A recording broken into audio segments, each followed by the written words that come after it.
ఆ ఉమ్మడి జిల్లా ఇప్పుడు వైసీపీకి సవాల్గా మారిందా?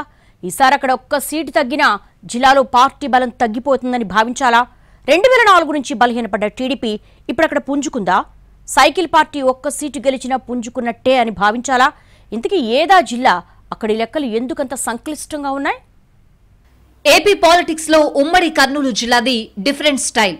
ఒకప్పుడు టీడీపీకి పట్టున్న ఈ జిల్లాలో 2004 నుంచి బలహీనపడుతూ వస్తోంది ఆ పార్టీ. 2004-2009లో కాంగ్రెస్ ఆవిర్భావం తర్వాత 2014-2019లో వైసీపీ ఇక్కడ అత్యధిక సీట్లు గెలుచుకున్నాయి. జిల్లాలో టీడీపీ అంతకంతకు బలహీనపడ్డమే అందుకు కారణమన్నది రాజకీయ వర్గాల మాట. ఈ పరిస్థితుల్లో ఈసారి ఎన్నికల ఫలితాలు ఏ పార్టీకి అనుకూలంగా ఉండబోతున్నాయన్న చర్చ జిల్లాలో హాట్ గా నడుస్తోంది. అయితే ఈ ఎన్నికల ఫలితాలు టీడీపీ కంటే వైసీపీకే సవాలన్న మాట గట్టిగా వినిపిస్తోంది. 2019 ఎన్నికల్లో విజయనగరం, నెల్లూరు, కడప, కర్నూలు జిల్లాలను స్వీప్ చేసేసింది వైసీపీ. ఆయా జిల్లాల్లో అత్యధిక స్థానాలు ఉన్నది మాత్రం ఉమ్మడి కర్నూలు జిల్లాలోనే. 2012లోనూ ఆళ్లగడ్డ, ఎమ్మిగనూరు ఎమ్మెల్యేలను తమ పార్టీలో చేర్చుకుని ఉప ఎన్నికల్లో పోటీ చేయించి ఎమ్మెల్యేలుగా గెలిపించుకుంది వైసీపీ.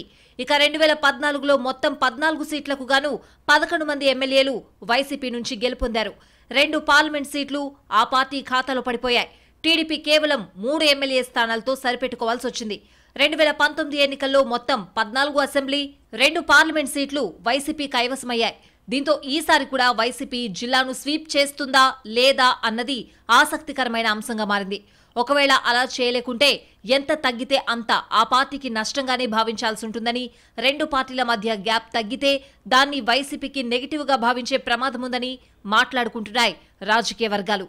ఈసారి 14 అసెంబ్లీ, 2 ఎంపీ స్థానాలకు వైసీపీ, 11 అసెంబ్లీ, 2 ఎంపీ స్థానాలకు టీడీపీ పోటీ చేశాయి. 1 అసెంబ్లీ సీటుకు బీజేపీ పోటీ చేసింది. దీంతో ఎవరెన్ని సీట్లు గెలుస్తారన్న అంశంపై ఆసక్తికరమైన చర్చ జరుగుతోంది. గత ఎన్నికల్లో 1 ఎమ్మెల్యే స్థానాన్ని కూడా గెలవని టీడీపీకి ఈసారి ఎన్ని సీట్లు వచ్చినా ప్లస్సే.